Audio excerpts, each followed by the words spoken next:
कि एक यहूदी को हुजूर पाक सल्लल्लाहु ताला अलैहि वसल्लम से चंद दीनार कर्ज वापस लेना था। एक दिन आप रास्ते में जा रहे थे कि वो यहूदी आपके पास आया और उसने कहा, जब तक आप मेरा कर्ज अदा नहीं करेंगे उस वक्त तक मैं आपको यहां से नहीं जाने दूंगा। नबी पाक सल्लल्लाहु ताला अलैहि वसल्लम ने फरमाया, इस वक्त देने के लिए मेरे पास कुछ भी नहीं है। यहूदी ने कहा, जब तक आप मेरा कर्ज वापस नहीं देंगे मैं भी आपको यहां से जाने नहीं दूंगा। आपने फरमाया, अगर ये बात है तो मैं तेरे साथ यहीं बैठ जाता हूं। ये कहकर आप उसके साथ बैठ गए। जैसे जैसे वक्त गुजरता गया आपके सहाबा वहां जमा होते गए।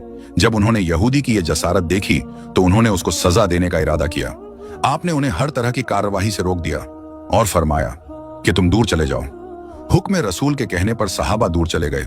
सूरज धीरे धीरे गर्म हो रहा था और उसकी तपिश से आपको अजियत पहुंच रही थी, यहां तक कि आपके चेहराए मुबारक से पसीना बहने लगा। इसके बावजूद आपने किसी तरह के गुस्सा का इजहार नहीं किया और कोई सख्त जुमला ना कहा। आप सारा दिन वहीं बैठे रहे और जौहर, असर और मगरिब और ईशा की नमाजें वहीं पढ़ी। फिर रात छा गई। आपने रात भी वहीं बसर की और फज्र की नमाज भी वहीं पढ़ी। सहाबा यहूदी को डराने धमकाने लगे। आपने फरमाया, तुम इससे ये कैसा सलूक कर रहे हो? सहाबा ने कहा, या रसूल अल्लाह, इसकी ये जुर्रत के आपको यर्गमाल बनाकर अपने पास बिठा लें। आप सल्लल्लाहु ताला अलैहि वसल्लम ने फरमाया, अल्लाह ने मुझे इसलिए नहीं भेजा कि मैं किसी हम पैमान या किसी और पर जुल्म करूं। जब दिन चढ़ा तो यहूदी ने कलमा इस्लाम पढ़ते हुए कहा, अशहदु अल्लाह इलाहा इल्लल्लाहु व अशहदु अन्ना मुहम्मदुर रसूल अल्लाह। मैं अपनी दौलत का एक हिस्सा राह खुदा में देता हूं। मैंने आपको इसलिए नहीं रोका था कि मैं आपकी तौहीन करूं।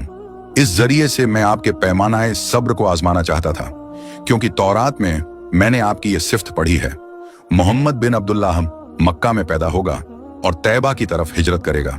वो तोंदखू और सख्त मिजाज और बेहुदा गोई करने वाला ना होगा और कोई झूठी बात जुबान से नहीं कहेगा।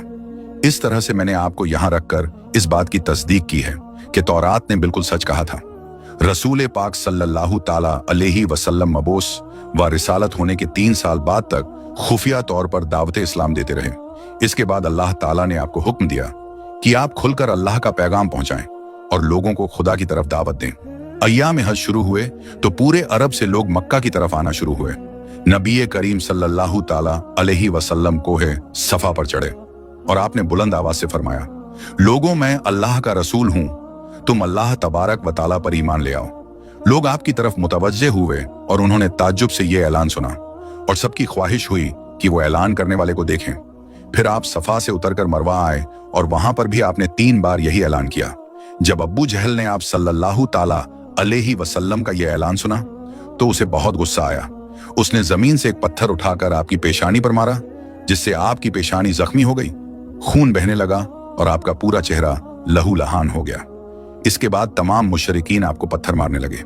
नबी पाक सल्लल्लाहु ताला अलैहि वसल्लम मजबूर होकर कोहे अब्बू का कुबेस पर चढ़ गए और एक चट्टान के पीछे जाकर छुप गए। मुशरिकीन ने भी आपको तलाश किया, लेकिन आप उन्हें कहीं दिखाई ना दिए। नाकाम होकर उन्हें वापस आना पड़ा। इसी असना